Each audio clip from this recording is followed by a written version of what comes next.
So ayun mga tol, tapos na tayo mag-input sa live streaming natin sa Facebook. Ngayon mga tol, gagawin natin sa YouTube naman mga tol. Pero nag-iba kami, nagbago kami ngayon mga tol ng kung saan kami magla-live. Ang ginagamit namin na ngayon mga tol ay OBS na mga tol.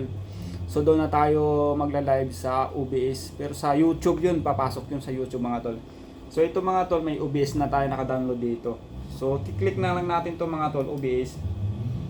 Hintayin na lang natin siya na lumabas mga tol kasi naglalag yun. So nandito na tayo mga tol, ito OBS to mga tol yan OBS, ito nakita mo ba yan, no? yan OBS to mga tol na software. So mga tol ano lang natin,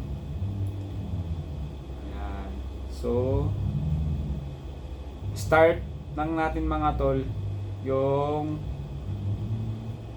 start streaming.